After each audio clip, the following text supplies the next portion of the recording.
Dear friends, welcome to the Wednesday Word on Wednesday the 22nd of June.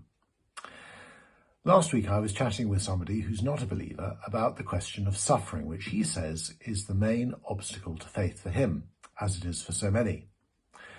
Well, it so happens that for the last few weeks I've been reading the book of Job, all 42 chapters of his unrelenting grappling with the problem of unjust suffering. So I was quite well equipped to discuss the question with my interlocutor. Job, you may know, was a wealthy and successful man with a wife and a large family. At the beginning of the book, he suddenly loses everything, including his health. The book does not give an answer as to why God allows Job to suffer in this way. But in the very last chapter, as a result of his suffering, Job comes to two conclusions. First, he realizes that God is sovereign. He's in control of everything that happens in his world, and Job simply does not understand his ways, which are entirely beyond him. He says this, "I know that you can do all things. No purpose of yours can be thwarted. You asked, who is this that obscures my plans without knowledge?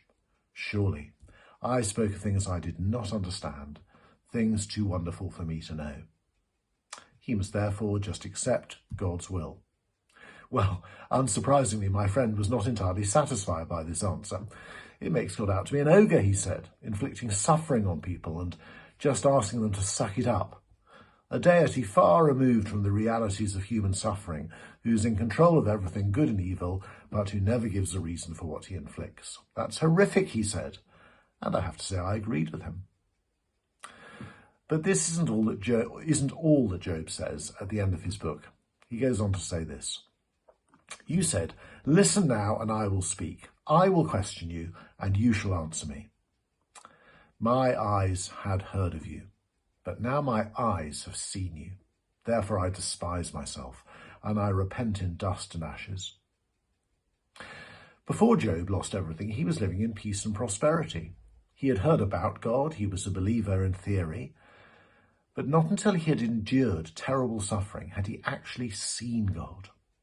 His relationship, which was distant and formal, is now deep, personal, and intimate. So much so that he repents of his previous attitude towards God and his questioning of his ways. I went on to say to my friend that I have sometimes come across people whose faith has been destroyed by suffering, but actually very few.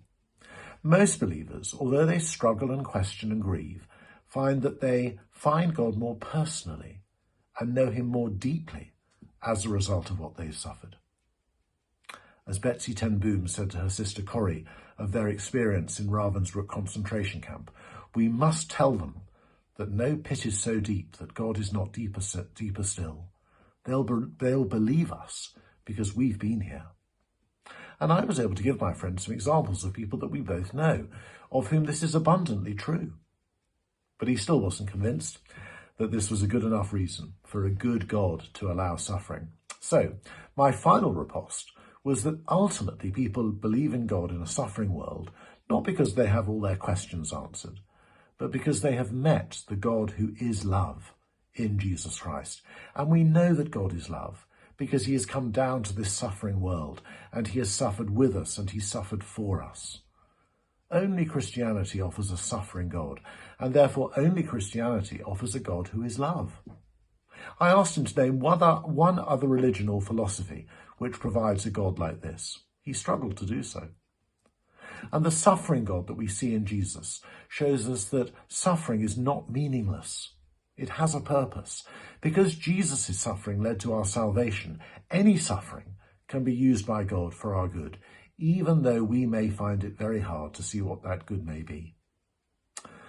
Well, I don't think my friend was entirely convinced, but I hope that I've made him think, and that one day, like Job, he will be able to say, my ears have heard of you, but now my eyes have seen you. God bless you today.